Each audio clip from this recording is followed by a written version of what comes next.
Salut à tous, bienvenue sur les Sentiers du Réel. Je suis vraiment honoré aujourd'hui de recevoir quelqu'un qui est déjà venu sur la chaîne, René Biquel, qui était d'ailleurs venu nous présenter le sujet épineux des vaccins. C'est quelque chose qu'on va certainement en reparler durant toute cette prochaine semaine, puisque de toute façon, quoi de plus actuel que cette fameuse vaccination. Alors aujourd'hui, il ne parle pas spécialement parler de vaccins, mais au contraire de son dernier bouquin, Élan Vital, acteur de notre santé et de notre prospérité, préfacé par Thierry Casasnovas et Irène Grosjean, s'il vous plaît. Voilà, auto-édité par René Biquel, comme d'habitude. Et c'est vraiment un grand honneur, un grand plaisir que j'ai de recevoir René, puisque, naturellement, avec toutes les illustrations qu'il nous offre, avec la foultitude de dessins qui, justement, résument très très bien les situations actuelles, sanitaires, médicales et de santé, eh bien écoutez, quoi de mieux que d'offrir ça aux petits comme aux grands. René, comment vas-tu? Bonjour. Bonjour, je vais très bien, merci et merci de m'accueillir. Ah bah écoute, c'est un grand plaisir de recevoir l'Alsace en Belgique, Ouais, presque au hasard quand même. étant donné que nous avons aussi des germanophones. On ne l'oublie pas, je ne sais pas si des germanophones parmi vous. En tout cas, bienvenue sur les sentiers du réel. Et vraiment, encore bienvenue à toi René, c'est vraiment à chaque fois un grand plaisir. Alors effectivement, aujourd'hui, donc tu nous présentes en quelque sorte ton dernier ouvrage, Élan Vital, que tu as écrit, que tu as en tout cas illustré, dessiné, parce que c'est vrai que tu es un passionné de dessin, mais aussi un passionné de santé, parce que toi-même, durant toute ta jeunesse, tu as fait une foultitude d'expériences. Alors, à toi la parole, c'est quand tu veux. Oui, alors effectivement, ce livre, il y a grande partie le fruit de mon expérience personnelle.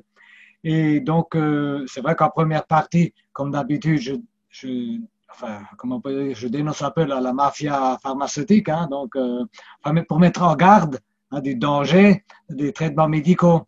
Parce il y a vraiment une désinformation énorme, hein, parce que pour moi, la santé, c'est quelque chose de simple et ça relève du simple bon sens. Hein.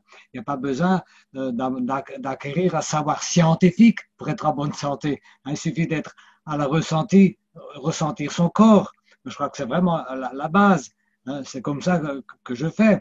Moi, c'est pas parce qu'un gourou va me dire que ça c'est bon ou pas bon. Moi, voilà, j'expérimente. Et puis voilà, parce que finalement, dans le temps, effectivement, quand j'ai fait ma formation de conseiller hygiéniste diététicien, je donnais des cours, je faisais des petites conférences où j'étais un peu rigide, où je donnais des règles. Or, je trouve ça quand même idiot, parce qu'en fin de compte, chacun doit trouver ce qui lui convient. Hein. Donc, c'est vrai, il y a des grandes lignes. Hein. Pour l'alimentation, par exemple, on est tous différents, mais il y a des grandes lignes. Et pour moi, le plus important, hein, qu'on soit végétalien, végétarien, carnivore, enfin, ou omnivore, peu importe, pour moi, l'essentiel, c'est de manger un maximum d'aliments vivants. Hein. Et après, à partir de ça, chacun adapte en fonction, voilà, de son tempérament, ses besoins, son ressenti, etc. Et c'est vrai que on prend plus le temps justement d'écouter notre corps, nos ressentis, comme tu dis. C'est quelque chose qui devient presque un automatisme. L'alimentation actuelle, comme tu dis, l'alimentation cuite, chaude, qui détériore finalement les aliments, c'est quelque chose qui est devenu un automatisme, presque normal. Ce normal, en fait, il est peut-être pas si normal que ça. Et c'est à nous à peut-être un petit peu, effectivement, réétudier comment nos anciennes civilisations consommaient finalement leur nourriture, en tout cas leurs aliments. Et voilà, peut-être un petit peu un retour aux sources quelque part, mais encore une fois, sans règle aucune. C'est encore une fois à chacun un petit peu d'expérimenter. Toi, tu as justement fait plusieurs expérimentations, du plus bas jusqu'au meilleur, puisque finalement, je pense qu'il faut passer par là pour un petit peu se rendre compte qu'il y a quelque chose qui va pas. J'ai fait des erreurs dans le passé. Hein. Moi, déjà dans les années 70, j'étais végétalien, vegan, bien, bien avant qu'on en parle, que ce soit devenu une mode, je dirais. Hein. Et c'est vrai que c'était une expérience plutôt négative, hein, parce que à l'époque, on consommait beaucoup trop de céréales. Hein. C'est vrai qu'on ne connaissait pas la spiruline, on ne connaissait pas les graines de chanvre, il y avait plein de sources de protéines.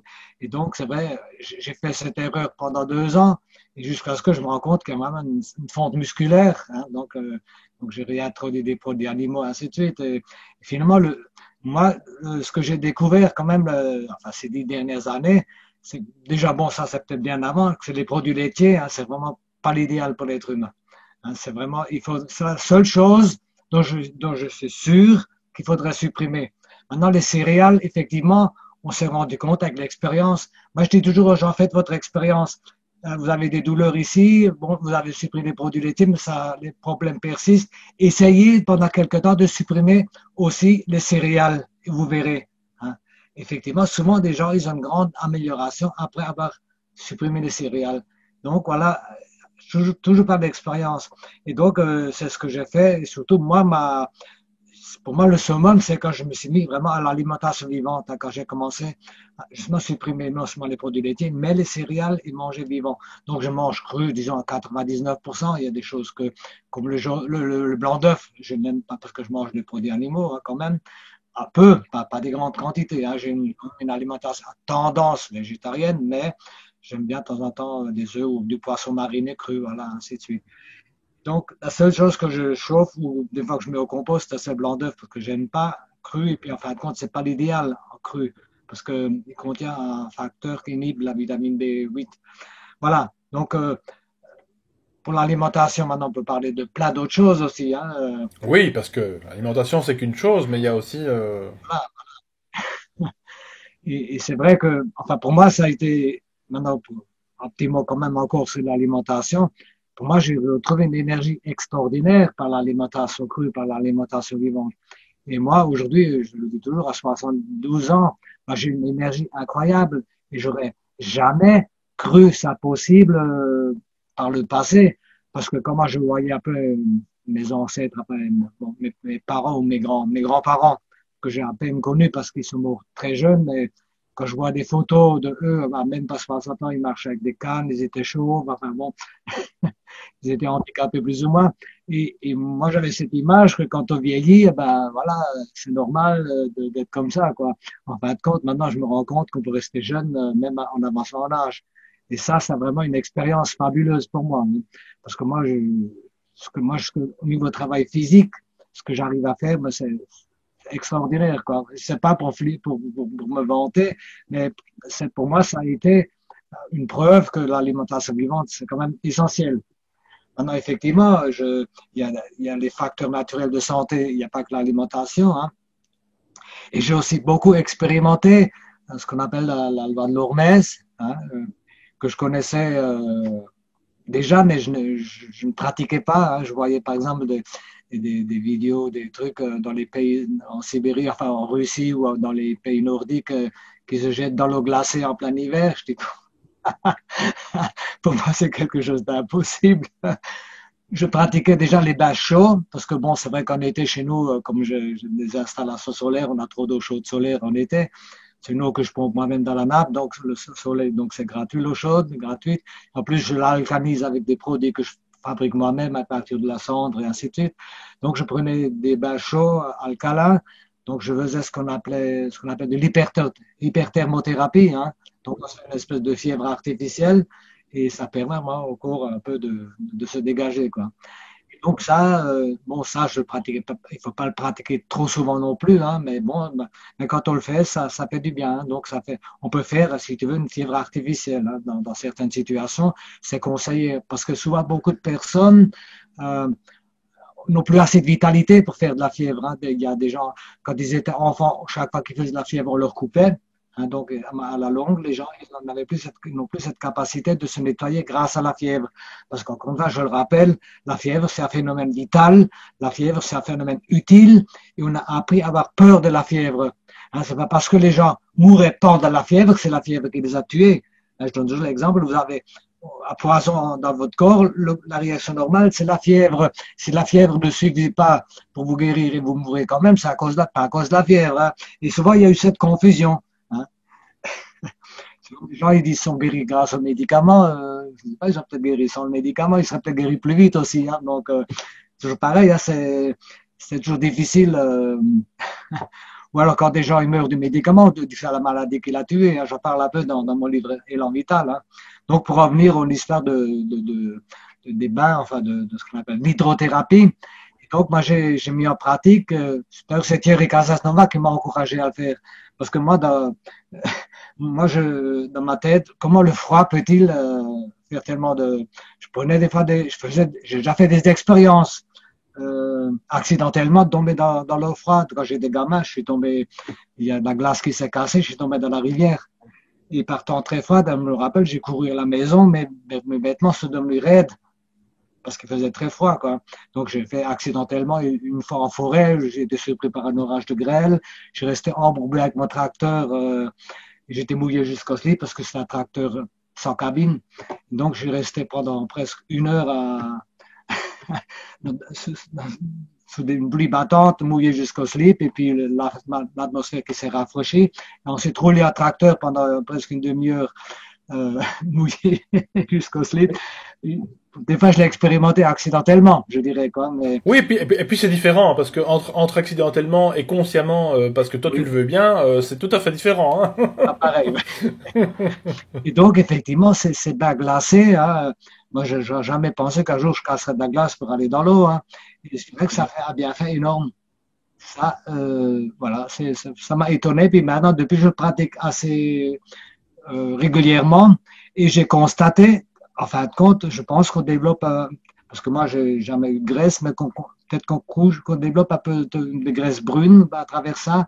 Et je me rends compte que je suis beaucoup moins frileux et que maintenant, bon, je m'habille beaucoup moins quand je sors, même des fois, quand je vais en faire du vélo, des fois, je vais poster mes livres en vélo. Moi, je suis en chemise ou en pull fin. Les gens sont là avec un anorak et manteau. Donc, voilà, j'ai constaté que je suis moins frileux à travers ces bas froids. Tout à fait. Et je conseille d'ailleurs à ce propos, tu parles de graisse brune. Je voulais faire une émission là-dessus, mais bon, j'ai jamais trouvé vraiment la personne. Et je crois qu'elle est plutôt occupée. C'était sur les graisses brunes, hein, avec je ne sais plus son prénom à cette dame. Bon, c'est un vieux principe qui existe déjà depuis bien plus longtemps, les fameux bains dérivatifs, pour se rafraîchir, notamment en été, ou comme tu dis, faire fondre effectivement ces fameuses graisses brunes, les éliminer puisqu'elles ne sont pas forcément très bonnes pour notre corps. Donc voilà, petite parenthèse fermée. En tout cas, effectivement, alors toi, tu as aussi la chance de pouvoir cultiver tes propres légumes, justement, de manière vivante, parce que là, on est quand même dans une industrialisation depuis plus d'un siècle. Ça tombe pile poil, comme par hasard, avec l'allopathie, hein, au niveau médecine. Donc, je veux dire, c'est qui est vraiment toute récente. Et donc, ils sont venus comme ça casser finalement des dogmes, enfin, quelque part, pas des dogmes, mais presque des règles vitales pour l'humanité en à peine un siècle, quoi. Donc, je veux dire, voilà. Donc, il faut un peu se poser la question, qu'est-ce qui est bon, qu'est-ce qui est pas bon. Posez-vous la question. Ces gens sont arrivés hier, en fait, finalement, ils ont débarqué, ils ont mis leurs règles. Voilà, ça va être comme ça, ça va être comme ça, ça va être comme ça. Il faut boire du lait, machin. Pour les autres, tout ça, on sait bien que c'est une ignominie. Et ce ne sont certainement pas nos amis pour la vie, hein, comme dirait la publicité. Et pour en revenir juste un petit peu sur le froid, c'est vrai l'excès de confort n'est pas bon parce qu'on devient de plus en plus fragile. Et les gens, dès qu'ils ont un petit peu il fait frais, tout ils se couvrent. Hein, ils ne mettent pas leur corps à l'épreuve. Et ça, c'est pas bon. Et puis, c'est vrai que moi, j'ai quand même la chance, c'est vrai que j'ai un mode de vie. Hein, comme j'ai un verger, je suis arboriculteur sur un plan semi-professionnel, donc je produis des tonnes de fruits, de pommes, des noix. Et donc, je travaille beaucoup dehors, été comme hiver. Bon, j'ai une maison solaire, mais en hiver, il faut quand même du bois, donc je fais du bois moi-même aussi. Et donc, j'ai toujours une grande activité physique à l'extérieur. Et ça, c'est important, parce que le corps, il a besoin de bouger. Et c'est vrai, quand on est en ville, on peut faire de la gymnastique, mais souvent, on n'a pas tellement la volonté pour le faire toujours, hein, parce que les gens savent, oui, il faudrait que je bouge, mais. Ouais, et puis courir comme des hamsters, juste avec des appareils, ça sert à rien du tout. Là, c'est au moins en plus de ça, on peut bouger et en plus produire quelque chose. Voilà, Voilà, tout à c'est fait, utile. tout à fait. Mais je fais quand même encore de la gym, parce que juste à côté de moi, il y a de la gym pour troisième âge, mais je ne vais pas à la gym troisième âge. Je vais faire de la gym avec les jeunes après une journée de travail à l'extérieur où j'ai déjà beaucoup bougé. Mais voilà, c'est pour faire peut-être des mouvements que je ne fais pas quand je travaille avec ma tronçonneuse. Oui, voilà, c'est ça. Oh, mais n'empêche, bon, quand même, hein, le corps, il travaille dans tous les sens, hein, en faisant tout ce travail-là, quand même, quelque Et part. là, ça me permet aussi de frimer. Encore une fois, c'est pas pour frimer pour mon ego, pour flatter mon ego. Parce que je me retrouve avec des jeunes où je pourrais être leur père ou presque leur grand-père. Et j'arrive à faire des trucs qu'ils font pas, quoi. Ça Et ben dépend. voilà, voilà un bon exemple. Et il faut pas oublier que René Biquet, il a 74 ans, hein, je crois que c'est ça, hein, 74, hein. C'est 72. 74. 72. 72, pardon, je te vieillis déjà, tu Et en vois. 48. Mais, né en 48, mais bon, on n'empêche. Corps de jeune, bon là ça se voit pas, il va pas se mettre tout nu pour nous, mais bon bref. En tout cas, je sais que René, il y avait un reportage, je mettrai le lien. Il y avait un reportage où on te voit effectivement torse-poil, comme disait Jones, effectivement, et tu es quand même constitué comme voilà, que tu as quand même un corps relativement bah, jeune et en bonne santé. Encore une fois, c'est pas le physique qui compte, hein, c'est simplement là pour le coup se sentir bien avant même l'extérieur. De toute façon, c'est très bien. On fait pas ça pour l'extérieur, on fait ça pour l'intérieur d'abord. Oui, tout à fait, tout à fait. Être bien, être bien. Il y a les deux, de toute façon, tout est lié, hein. Euh, Parce que ça, j'en parle un peu dans Elan Vital, hein, la santé intestinale, c'est aussi important pour la santé mentale, hein. Donc, Alors tout, effectivement, bon, on peut parler de respiration, de soleil, il y a les quatre éléments, faut jouer avec tout ça, faut vraiment pouvoir, voilà, donc rebondir avec tout ça. Alors effectivement, tu parles de microbiote également, je sais pas si tu veux en jeter un petit mot là-dessus, euh, ou alors tu parles également aussi de... C'est vrai que l'immunité est naturelle. L'immunité est un outil que la nature, enfin en tout cas que le corps offre gratuitement, et cette immunité, eh bien, on la détruit finalement avec tous des apports extérieurs qui ne nous correspondent absolument pas. On le sait très bien, on va pas refaire tout le débat ici. Et c'est ça qu'il faut éviter, c'est justement de passer par tous ces produits industrialisés. Là, je parle pour la nourriture, mais je parle aussi même pour l'air qui devient de plus en plus pollué. Alors c'est pour ça qu'il faut s'aérer, il faut pouvoir apprendre à respirer à nouveau aussi également, parce que on respire tous comme des zombies, hein, comme dirait ma compagne, c'est tout à fait vrai. C'est vrai, on est tous des morts vivants, on ne respire pas bien, on ne respire pas correctement, on ne prend pas conscience de tous ces éléments finalement. Il y en a qui parlent de prana pour certains, mais bon bref, voilà. Il y a aussi le jeûne, dont tu parles du fameux jeûne, ça c'est magnifique, hein. Le jeûne c'est quelque chose de réparateur, et c'est gratuit, et en plus on ne doit pas faire de vaisselle. oui, oui, effectivement. Alors, pour revenir justement au microbiote, c'est vrai que depuis quelques années, on fait des découvertes extraordinaires par rapport au microbiote, hein. Et justement, on sait maintenant aussi que beaucoup d'hormones du bien-être sont sécrétées par le fameux microbiote. Et malheureusement, beaucoup de gens actuellement dans notre société ont un microbiote en très mauvais état. Déjà, quand on prend des traitements antibiotiques, maintenant, on le sait, c'est une véritable catastrophe, hein, parce que quand on a sorti des antibiotiques, on a dit, oh miracle, on va guérir toutes les maladies infectieuses avec ça, mais finalement, on se rend compte qu'on fait plus de dégâts que de bien, quoi. Et donc, et puis aussi, bon, il y a l'alimentation industrielle, c'est très mauvais pour le microbiote, hein. Et, il se refait tout seul, hein, il suffit de manger sainement, manger vivant, hein, il n'y a pas besoin de...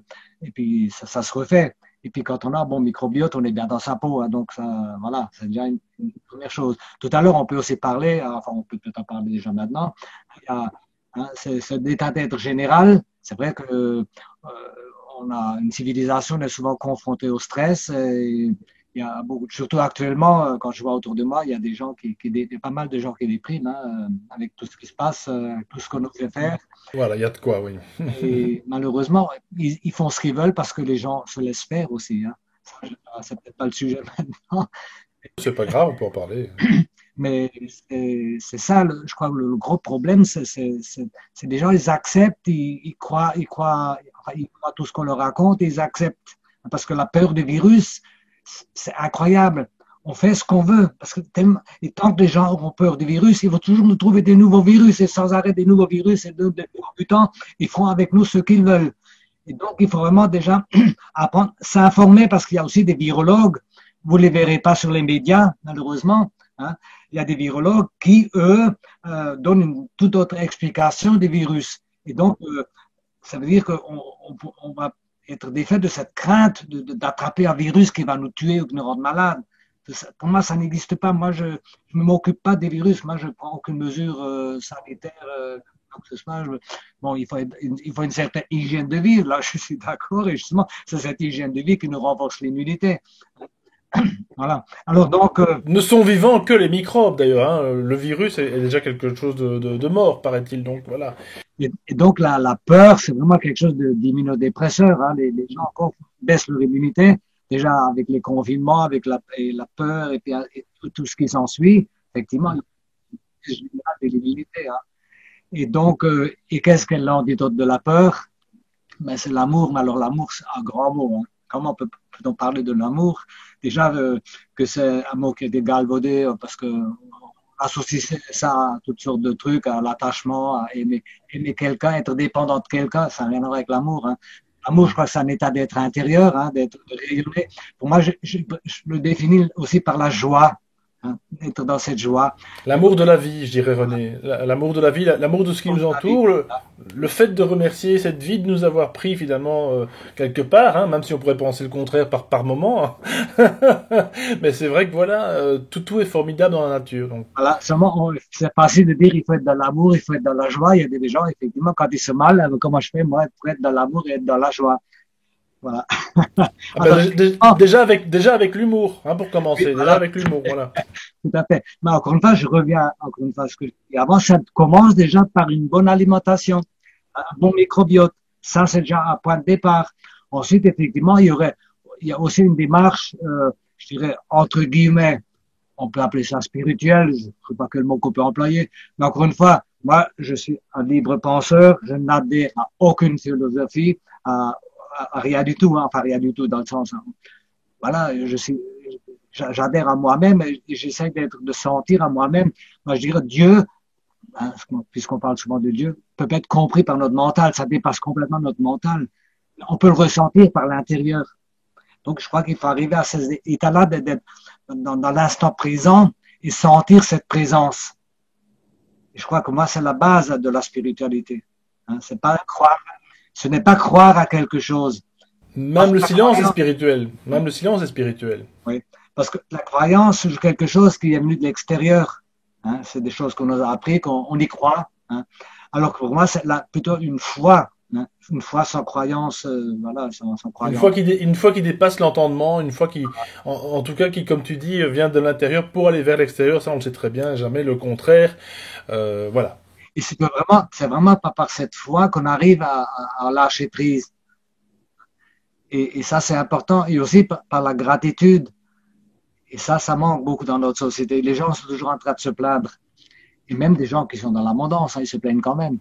Oui, et puis je dirais aussi qu'une chose, c'est que, bon, l'alimentation, on est toujours dans l'alimentation, mais plutôt le reste, hein, comme tu as parlé de stress, effectivement, nous sommes tous les jours occupés, enfin bon, la plupart d'entre ceux qui nous regardent peut-être ou pas, sont occupés au travail, n'ont plus le temps de réfléchir à des choses bien plus importantes finalement que leur travail, hein, qui est généralement, la plupart du temps, à 99-99% abrutissant, et de ce fait, le stress s'installe, la malbouffe arrive, puisqu'on le sait très bien, voilà, on va se nourrir avec ce qu'on vibre, mais si on vibrait un petit peu plus haut que toutes ces mauvaises fréquences abrutissantes au travail, etc., ou dans n'importe quelle autre activité, eh bien, effectivement, on commencerait par s'adorer, s'aimer soi-même, et à ce moment-là, on pourrait apprécier beaucoup plus ce qui nous entoure, hein, à savoir les gens, la nature, enfin, tout ce qui nous entoure, quelque part. Aimer la vie, et puis s'occuper autrement aussi, intellectuellement.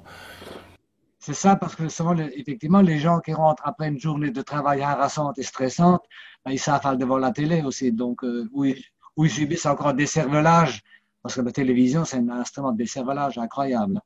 Moi, je vois ça des fois quand j'essaie de discuter avec des gens, même que des fois je crois un peu éveillés, mais je sens tout de suite qu'ils regardent la télévision. Moi, tout de suite, à leur réaction, à ce que je dis, à leurs commentaires. Et ça, c'est vraiment dramatique. Hein. C'est toute puissance des médias, et justement à travers cette pandémie. Moi, je dis toujours, mais cette pandémie, vous l'attrapez à travers les médias. Hein, c'est pas parce que moi, je constate une chose. Hein. J'ai reçu le bulletin communal. On a un village de 1600 habitants. Alors, il y a le mot du maire, il compatit pour tous ces décès par rapport au Covid. Et à la dernière page, il y a l'état civil. Pour un village de 1600 habitants, il y a 9 morts. Même 9 morts toutes causes confondues, hein, des gens qui étaient déjà malades, à mort du Covid, enfin, ou peut-être qu'on a attribué au Covid, j'en sais rien, mais c'était que des gens âgés et déjà malades. Donc, 9 morts pour un village de 1600 habitants. Mais avant ça, on n'était pas immortel, il y a toujours eu des morts. Et quand il faudrait que je regarde si je disais encore à la mairie, voir ce qu'il y a comme le nombre de morts des années, il y a peut-être plus de morts les années précédentes. Donc, où est la pandémie? Ah, la pandémie. Si une pandémie existait, on ne devrait même pas devoir sortir du tout.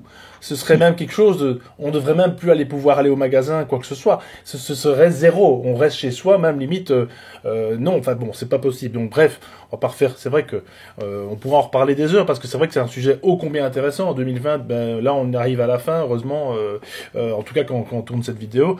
Là, on est déjà en 2021, pour vous qui nous regardez, en tout cas. Et ben, c'est vrai que, bon, de toute façon, encore une fois, un calendrier, ce n'est qu'un calendrier, mais c'est vrai que ça n'a aucun sens. Et donc, justement, ce virus de la peur, comme je l'appelle toujours, enfin, comme on peut l'appeler, c'est vraiment ça qu'il faut, il faut s'immuniser de tout ça. Alors, justement, René, là, on va dire en 2021, puisqu'on y est déjà, on va dire, c'est vrai que ça va être quelque chose, bon, on va encore subir des stress cette année-ci, ça c'est certain. Alors, subir les stress ou justement ne pas les subir, ça c'est un choix aussi qu'on a à faire. Oui. C'est vrai qu'on peut, alors on va les subir parce que forcément on fait partie d'une population, d'une civilisation qui effectivement, quelque part va nous entraîner avec leurs pensées, hein, on appelle ça des égrégores comme tu le sais René, oui. Et donc effectivement on va être dans ce bain un peu, dans cette foule de négativité, d'anxiété, etc. Là moi je dis, il est temps vraiment de penser à nous, encore plus cette année-ci, mais plus que jamais, oui. Pour pouvoir justement s'immuniser, faire une carapace.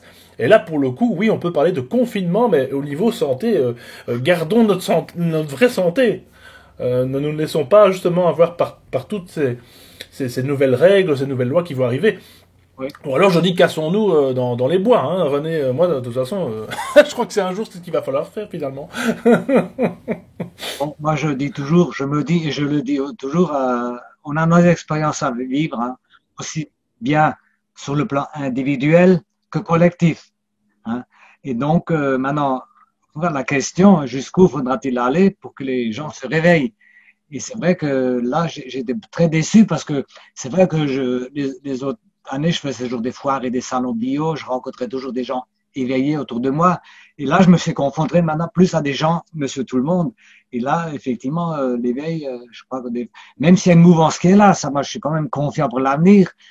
Mais effectivement, on a l'impression que les choses se séparent. Il y a des gens qui sont bornés dans ce qu'on leur a inculqué, ils veulent pas s'en sortir.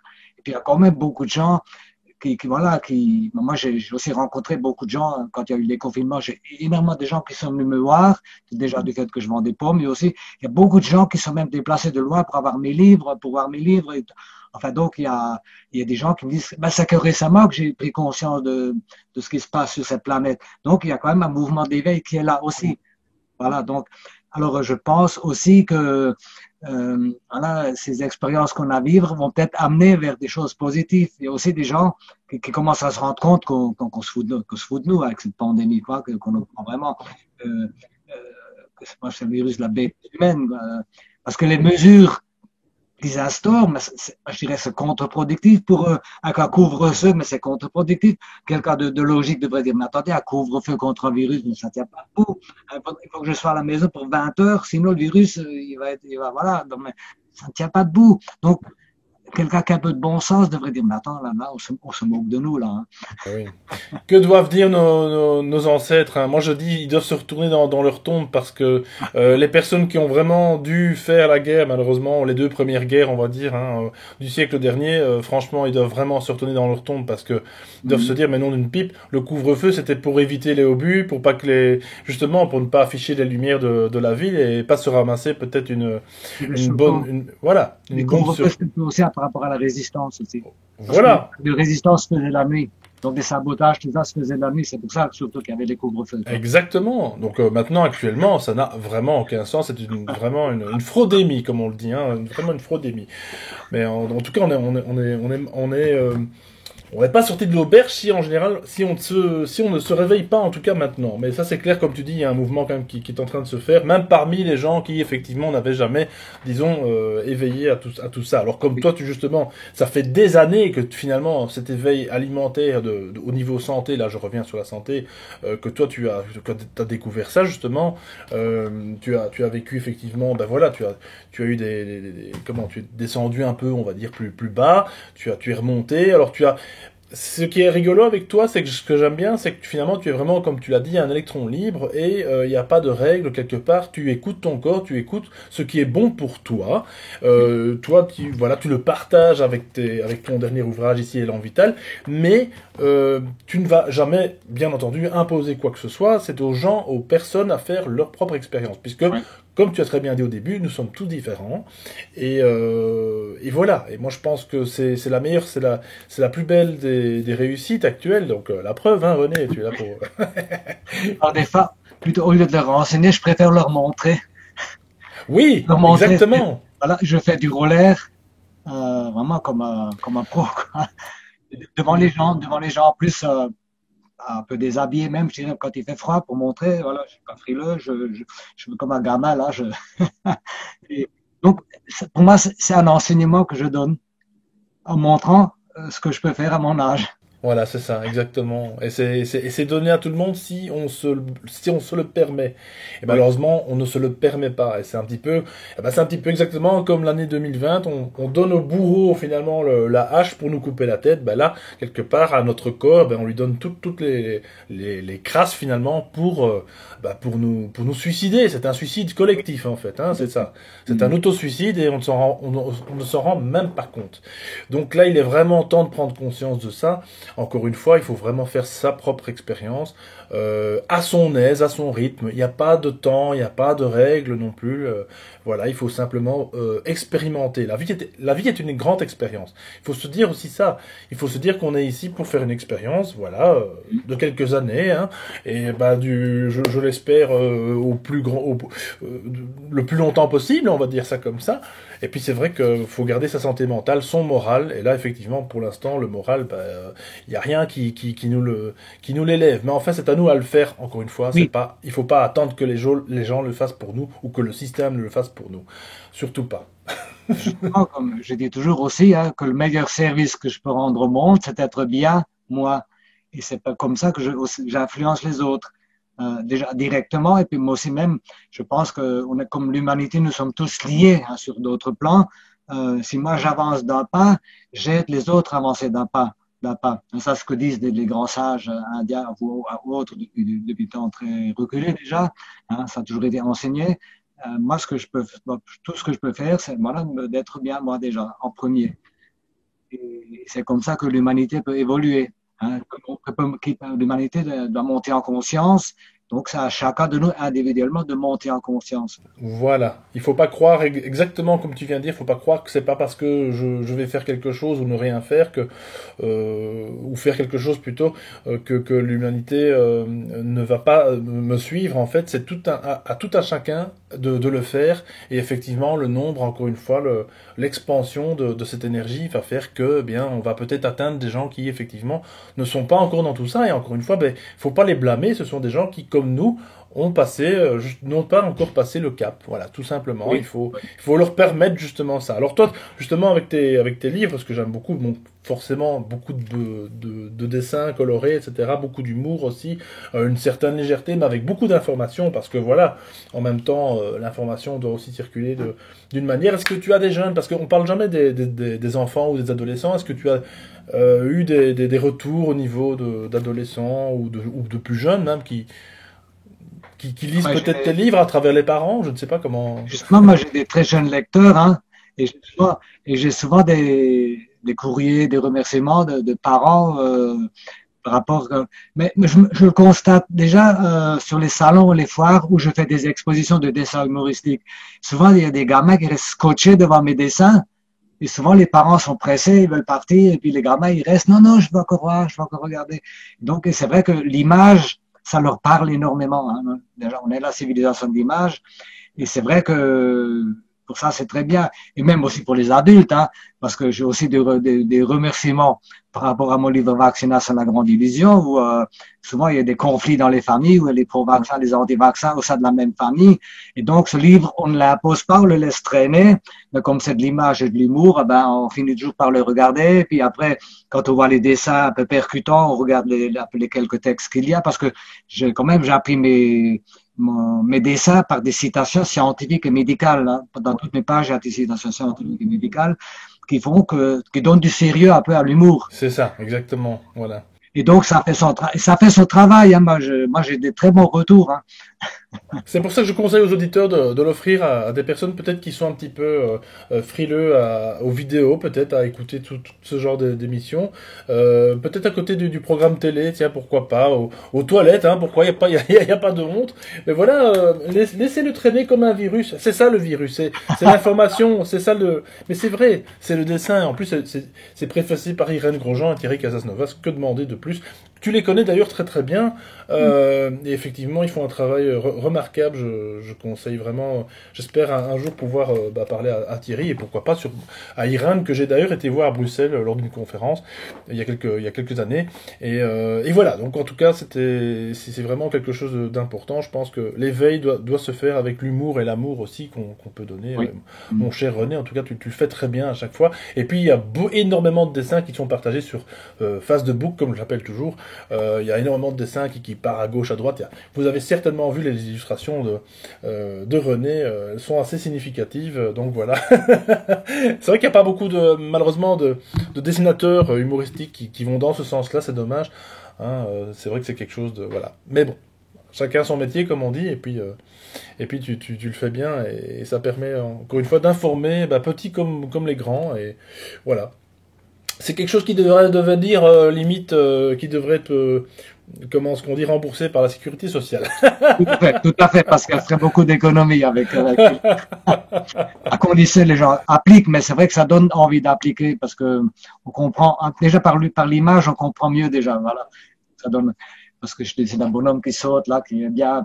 Et puis c'est immédiat, c'est immédiat. Ouais. Effectivement, on a besoin de cette immédiateté actuellement, puisqu'on parlait de concentration hors caméra. C'est vrai que la concentration actuelle pour que ce soit pour des émissions ou toute autre vidéo intéressante, c'est plus trop ça en ce moment. Et l'alimentation justement et le stress fait partie un petit peu de ces fléaux qui effectivement annihilent complètement toute concentration malheureusement chez l'homme moderne entre guillemets, si on peut appeler ça moderne. Voilà, en tout cas mon cher René, grand merci. Je sais pas si tu auras quelque chose à rajouter éventuellement pour Ce que je peux rajouter, c'est que la vie peut être belle, il suffit de se donner les moyens, hein, et puis déjà renforcer son corps en énergie, à augmenter son énergie vitale, c'est pas sorcier, hein, renforcer son énergie, c'est pas sorcier, il suffit d'un peu de bon sens et d'appliquer aussi un peu, mais je crois qu'on est gagnant, hein, c'est vraiment, et puis voilà, parce on n'est pas là pour vivre, pour mal vivre, on est là pour bien vivre, on est là pour vivre heureux. Hein, on est là pour être en bonne santé. Hein. Je pense que la santé, c'est la condition normale de l'être humain. Le bonheur, c'est la condition normale de l'être humain. C'est vrai que c'est pas ce qui se passe à ce moment, mais à nous d'œuvrer pour arriver à un monde meilleur. Oui, et je trouve que ce serait d'ailleurs un très bel hommage de pouvoir finalement justement à nos ancêtres de pouvoir leur dire voilà, maintenant à présent j'ai compris ce que vous m'avez dit. Il fut un temps, hein, parce que c'est vrai que ces gens-là avaient tout compris, enfin en tout cas une bonne partie, avant la grande industrialisation, on va dire. Ouais. Ces gens avaient déjà beaucoup de connaissances quelque part avant tout ça. Là, finalement, on en revient à en rediscuter, et c'est quelque chose qui, voilà. Mais justement, c'est quelque chose qu'il ne faut pas oublier. Il faut justement retransmettre cette information aux petits, surtout aux enfants, parce que c'est de toute façon eux qui vont en baver dans les années prochaines. Ça, c'est certain. Nous, on est déjà là, on est déjà presque de la matière à recycler. Mais les enfants, c'est quelque chose de très important. C'est eux qu'il faut d'abord informer pour Oui. que eux, plus tard, puissent continuer aussi cette information. Mon Dieu, tant qu'on peut le faire, mon cher René, je pense que l'heure est assez grave en ce moment. Et il faut vraiment plus perdre de temps à ça. Il faut vraiment agir. En tout cas, je pense que c'est bien d'en parler comme on fait là, bien entendu, pour informer. C'est très très bien et encore mieux d'acheter le livre de René pour le soutenir, hein, parce que voilà, il s'auto-édite aussi, et puis c'est quelqu'un de super gentil, de super humble. Moi, j'adore René. Il y a beaucoup de gens d'entre vous qui l'adorent également.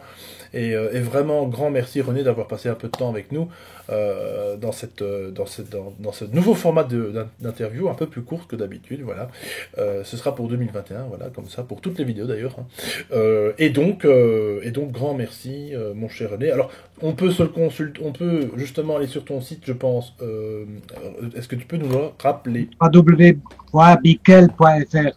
Bon, vous apprenez Bickel, ce moteur de recherche, vous trouverez. Oui. Hein. Magnifique, d'accord, En tout très cas, bien. merci à toi, Ah. Alexis, et puis merci pour ton appréciation. Ah ben écoute René, mais avec grand plaisir. Tu sais que le dessin fait partie d'une de mes premières passions Bon, et c'est quelque chose que j'aurais voulu d'ailleurs faire étant petit, étant plus grand plutôt, de la BD, oui, oui, de la bande dessinée. Donc voilà, ça me touche à chaque fois puisque bah, quelque part c'est le genre de dessin peut-être que j'aurais fait certainement en informant d'une manière ou d'une autre avec humour et amour. Encore une fois, je le répète. Grand merci René, puis grand merci aux auditeurs de nous avoir écoutés. Nous, on va se dire à tout bientôt pour une prochaine émission, comme d'habitude, mes chers auditeurs. Abonnez-vous, commentez, likez, faites ce que vous voulez, abonnez-vous, parlez des Sentiers du Réel, parlez de René Bickel. Tiens, ça rime, les Sentiers du ah Réel. oui, ça. Et René Bickel, j'ai pas fait exprès. Et puis, bah, une meilleure année, alors si je puis encore te la souhaiter, mon cher Merci, René. merci de On va faire en sorte que, hein, Oui, voilà. On va pas attendre le monde que le monde le fasse. On va se le faire à nous cette bonne année, tout à fait. cette bonne santé, surtout bonne santé. Ça, de toute façon, c'est ce qu'il y a de mieux. Grand merci à toi René et à tout bientôt mes chers amis. Ciao ciao. Merci.